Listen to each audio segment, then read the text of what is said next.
Hello guys! So ayan, kumusta po kayong lahat? So ayan guys, maraming salamat po sa walang sawang pagsubaybay sa ating pong daily love reading. And kung ikaw ay bago pa lang sa ating channel, mag-subscribe na po kayo. Then i-click mo na rin yung ating notification bell para lagi kang updated sa ating mga bagong upload. So ayan guys, sa mga interesado naman sa ating private reading, nasa description box below yung link ng Facebook ko. Ayan, i-message nyo na lang ako. Okay, so tignan natin. Kanina itong love reading. Sa mga may interesado naman guys sa single sign, ina-upload ko po yan sa kabilang channel. Ayan. Load na lang po kayo. Okay, tignan natin.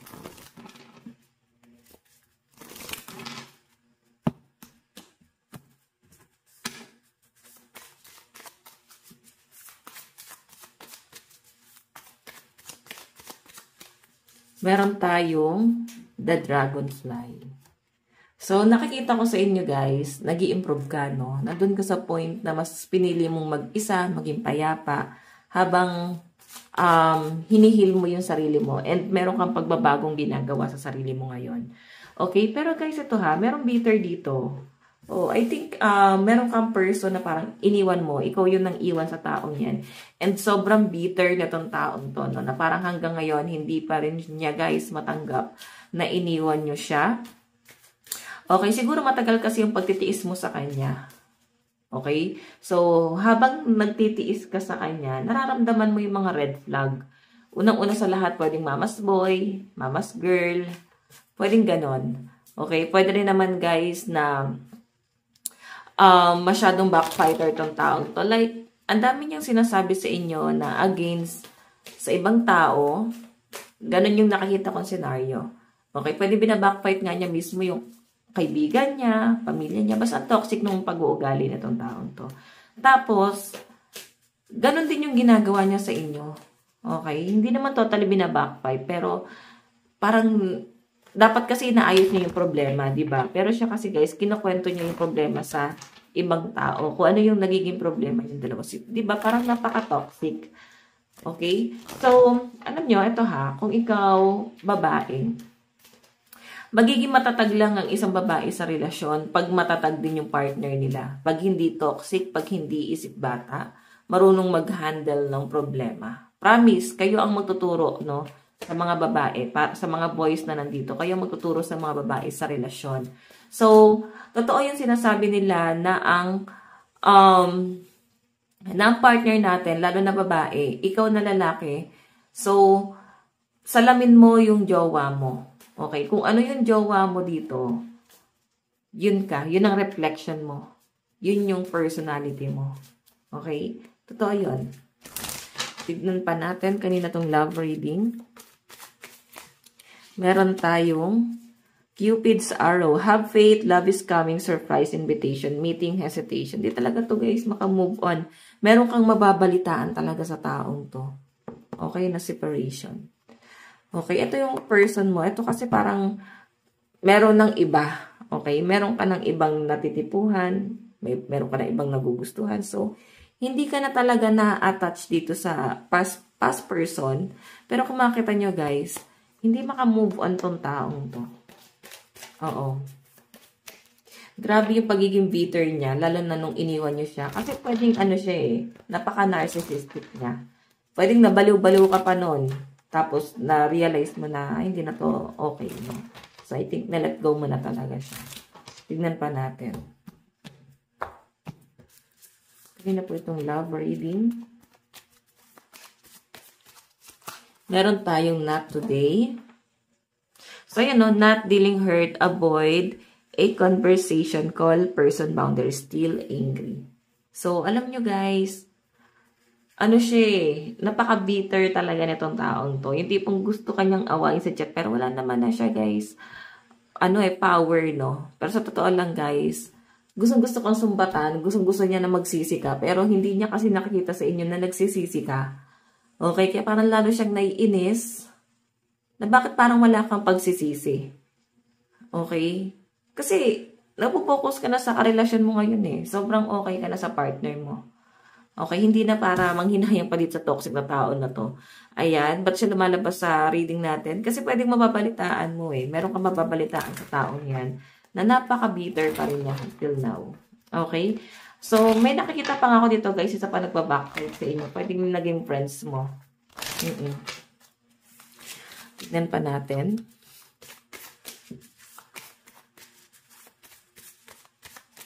Meron tayong the snake. Competition, enemy, clever, malicious, look over your shoulder, the other woman.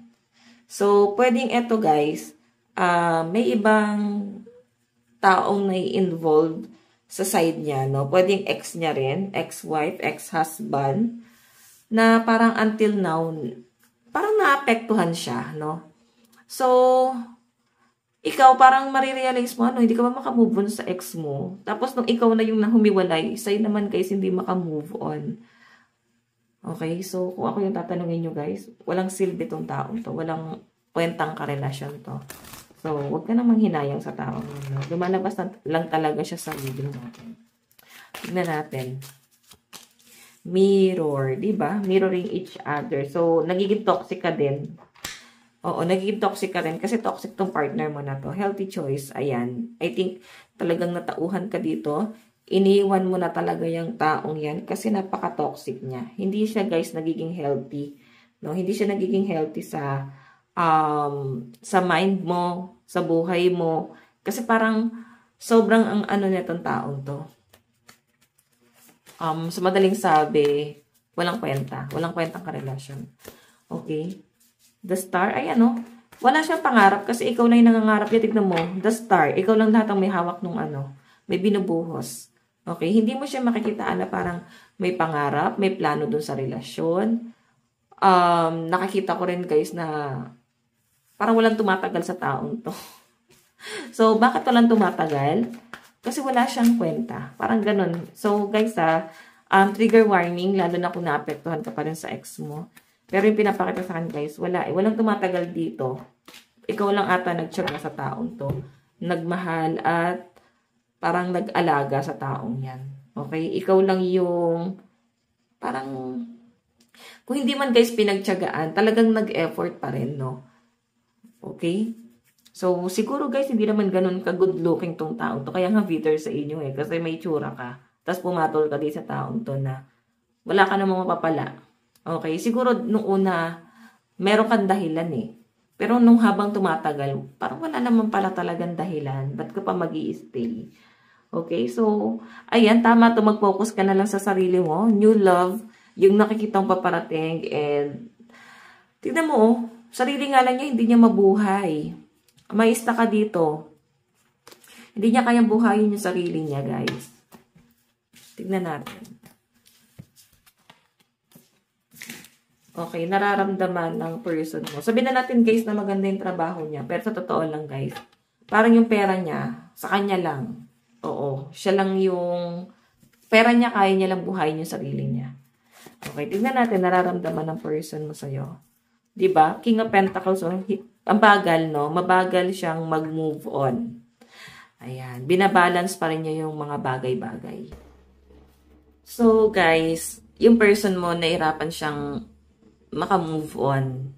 Okay? Nahirapan siyang makalimot sa mga nangyari sa relasyon nyo. So, ayun yung pinapakita sa akin dito. No? Kasi si King of Pentacles, guys, nag-iisip pa yan eh. Nag-iisip yan bago magdesisyon. So, pwedeng nandun siya sa point na may mga naiisip pa rin siya, may mga pinangihinayangan pa rin siya sa inyo, may mga naalala pa rin siyang magagandang katangian mo. No? Kung bakit hindi siya, guys, makapag-decide. Nakalimutan ka. Okay? So, titignan natin. Kasi naninimbang pa rin siya, guys, eh. Alam mo yung tinitignan niya sa inyo, pwedeng nandun yung galit niya, pero nandun pa rin yung parang may nagawa naman siyang tama. Mabuti naman yung naging hangarin niya. Itong taong to, guys, napaka-bitter talaga niya to. Okay? So, tignan natin. Tingin sa'yo ng person mo ngayon. Meron tayong Knight of Pentacles. Diba? Mabagal pa rin eh. Gusto niya, guys, gumawa ng hakbang. Gusto niyang lumapit sa'yo. Okay? Yung pinapakita sa akin. Si Knight of Pentacles kasi guys, meron siyang gustong i-offer. Pero naghahanap to ng ano, ng parang magandang tiyempo para, alam mo yun, makalapit sa'yo. Para mabigyan ka ng, alam mo yun, ng guidance. Guidance, parang yung guidance na yon parang feeling niya kasi hindi mo lang naintindihan eh. Feeling niya kasi hindi mo lang naunawaan yung mga nangyari kung bakit nilet go mo siya. Okay? So, nandun pa rin sa point na mahal ka pa rin nito. Kaya ang bitter na to. Pero ikaw guys, parang nandidiri ka na lang sa taong to. No? Parang kapal na mukha niya. Ganun yung nasa sagap mo dyan. So, tingnan natin ano naman yung tingin, plano ng person mo. Plano ni person sa relationship niyong dalawa. Doon tayo sa energy mo na. O, diba? Ang plano niya guys, sirain ka. Muna. Alam niyo guys, ito ha. Ang bitter niya, every time na may mga tao magtatanong na, oh, kumusta na kayo ng jowa mo? Ganto ganyan. So, alam niyo, sasabihin niya rito, pinirahan lang ako nun eh. Kasi tingnan mo, oh. Pinirahan lang ako nun. May mga kasinungalingan na pwedeng ikaw naman yung nagbigay talaga. Na parang naging balanse naman kayong dalawa. Nagkaroon naman ng give and take. Pero ikiklaim niya lahat. No? Parang ikaw lang yung mablame dito. Para ikaw lang yung sisihin. Doon wala ka naman ng pakailam kasi bahala sila. Kasi tapos ka na eh. Putol na yung connection mo sa kanila. Wala ka ng pakailam. Pero sila kasi guys, hindi sila maka-move on. No? Lalo na at ganito pa yung sinasabi ng person mo. Napakawalang kwenta nitong tao to. Okay, tingnan natin. Ano yung outcome sa side niya? Outcome. Meron tayong, oops. Okay. So, wala siya guys mahanap na tamang tao kasi mapapansin mo, parang walang nagtatagal sa kanya. Kagaya ng sabi ko, parang ikaw lang yung nagtagal sa kanya. Ikaw lang yung nagtiis, pero nakikita mo na kung ano yung mali sa taong to. O, wala man lang siyang emotional intelligence, no? Walang kalambing-lambing, parang basta binigyan ka na lang nito, pero walang sweetness. Alam mo yun, para sa kanya bumawi na siya, so wala ka nang may susumbat, ganito, ganyan. So, yun nakikita kong outcome niya rito, guys. Hindi ka marunong humawak ng pamilya. Pwede nga single parent. Kasi pwedeng iniwan din siya. Okay? Or pwede ikaw to, no, na nang iwan. Pwede ikaw tong asawa niya talaga, unang asawa niya. Pero iniwan mo kasi wala siyang plano, nakadepende sa inyo. May trabaho siya pero hindi siya guys marunong mag-manage ng pera. So, Jack sign. Titignan natin. Wait lang guys. Okay.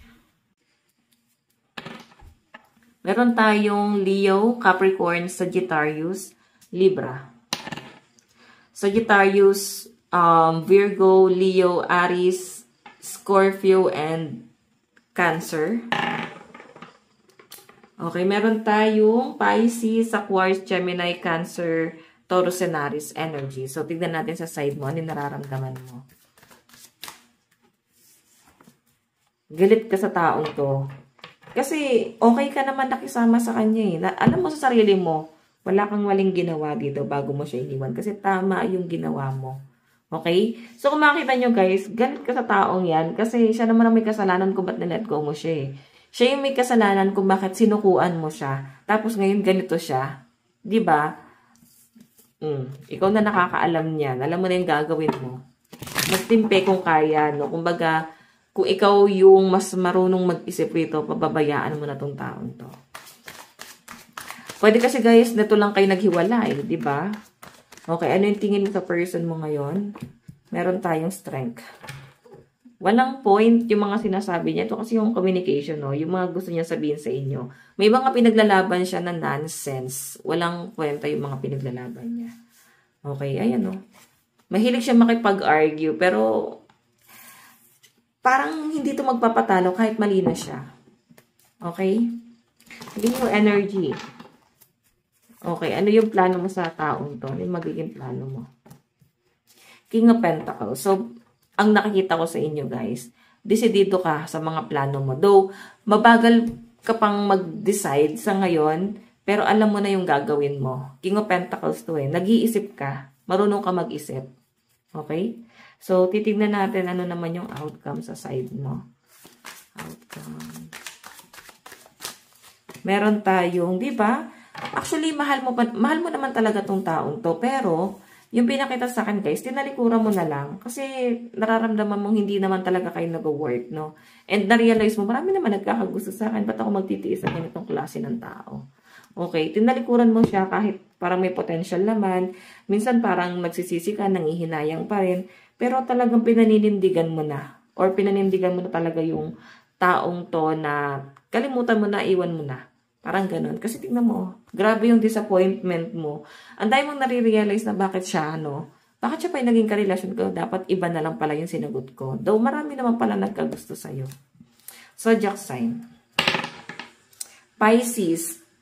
Taurus. Meron tayong Gemini. Aries. Ayan. Pasensya na guys sa mga Taurus, Capricorn, Pisces, Leo, Aquarius, Libra. Meron tayong Cancer, Scorpio, Aquarius, Libra.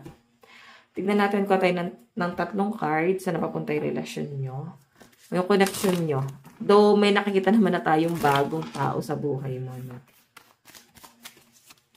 O, diba, abundance? Mukhang sinuwerte ka pa sa pera nung umalis ka sa buhay mo. Umalis ka sa buhay niya, The Phoenix, new face, rekindle, renew, transformation, growth, change mind. Diba? Hindi magbabago yung isip mo. Open ka na sa new love. Open ka na sa bagong tao. And nakikita ko na napakayaman mo, Hindi sa pera. Mayaman ka kung paano ka mag-isip. Sobrang napaka-matured. And hindi lang love life yung iniisip mo, kundi yung stability talaga, Iniisip mo rin yung future mo and love call. Marami magkakagusto sa'yo. Hindi mo kailangan pang hinayangan tong taong to. Love advice. Meron tayong this could be the one. Diba? Ikaw si the one. Ikaw yung someone na parang feeling niya. Nagtiyaga sa kanya, nagmahal sa kanya. Okay? May itsura ka siguro. Kasi, tignan mo naman, Marami nagkakagusto sa'yo. Okay, very soon. May new person na paparating sa inyo. Or pwedeng ngayon na, pwedeng meron ka ng person talaga ngayon. Meron lang talagang ex na nanggugulo na hindi maka-move on. And, ang dami niya pa rin guys, issue na binabato, napaka-bitter pa rin. Nandun pa rin sa point na parang may paninira pa rin. Oo. Magpaparamdam yan taong yan. O pwedeng binubyo niya yung mga my day mo, may mga pangisto. Baka hindi mo naman kasi in-unfriend, Gusto mo siyang madurog, Gusto mong makita niya yung mga ganap sa'yo. Okay, message. Ano yung message? Message nitong taon to. I wish I could take back my words. Diba? Alam niya rin sa sarili niyang may mali siya. Lalo na may mga mali siyang sinabi sa inyo. I lost myself for a little while. Ngayon parang di siya makapag-focus, guys. I wonder if you're happy without me. Napapaisip pa rin siya, masaya ka na kaya ngayon sa mga desisyon mo? Lalo na nung wala na siya sa buhay mo. Okay, so ayan guys. Ito lang naman po ang inyong daily love reading. Bukas po ulit. God bless and love you all. Bye-bye.